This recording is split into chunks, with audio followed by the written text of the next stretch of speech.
ဒီနေ့ဈေးကအမဲသားပေါင်သားလေး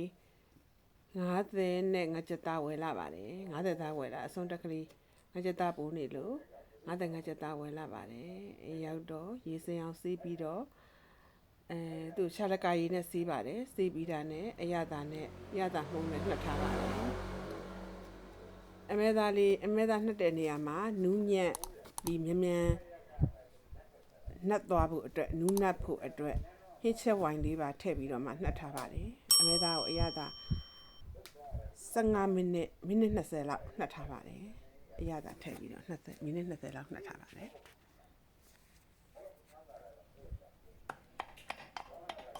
ပြီးတော့ကြက်သွန်အဖြူအနီချင်း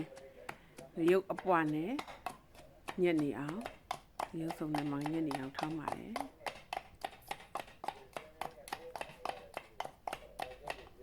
ရုပ်ပြီးထောင်းတဲ့နေရာမှာညက်အောင်ထောင်းမှကျန်းသောရိုးရိုးကဆင်းသက်လာလို့ညက်နေအောင်ထောင်းထားပါတယ်ရှင်တဲဥပူလာတာနဲ့စီလေးထည့်ပါတယ်ပဲပေါင်းစီပဲစီစစ်ကိုသုံးထားပါတယ်နာထမ်းပြီးတာရုပ်အနှစ်ကလေးတွေစက်တော့အပြင်းကြီးရုပ်အနှစ်ကလေးတွေစီတက်နေပါတယ်ပဲပေါင်းနဲ့ပဲပေါင်းစီစစ်ကလေးနဲ့စီတက်တဲ့အတွက်အနံလေးကမှုကြိုင်နေပါတယ်အရောက်တဲ့ရုပ်အရန်တွေထည့်ပါတယ်တော့ဒီလိုကြီးလေးအနံလေးဖွင့်လာတယ်အနံလေးဖွင့်လာပြီဆိုတာနဲ့ရုပ်အရောင်လေးထပ်ပြီးတော့မှစီတက်ပါတယ်ပြီးတော့အခုနမိနစ်20လောက်နှက်ထားရင်အမဲသားလေးတွေကိုထည့်ပြီးတော့မှထုံးပါတယ်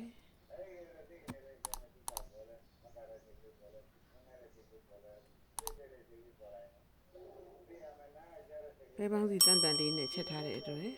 ဟင်းလာလေးကအရောင်လေးကိုဝန်းဆက်ပြီးတော့လာ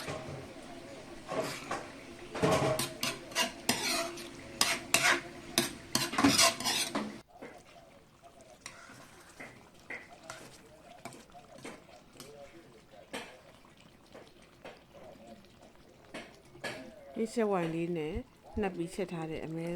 မဲသားလေးကခဏမှာပဲမြန်နူးနှပ်ပြီးတော့မှကျက်သွားပါတယ်အမဲနှက်ကလေးဤနေတော့အမဲနှက်ကလေးကိုနိုင်ဝက်အတွင်းမှာရရှိပါတယ်မဆလာလေးအုပ်ပါတယ်အမဲနှစ်ထဲကိုထည့်တယ်မဆလာလေးထည့်ပြီးတော့မှအုပ်ထားပါတယ်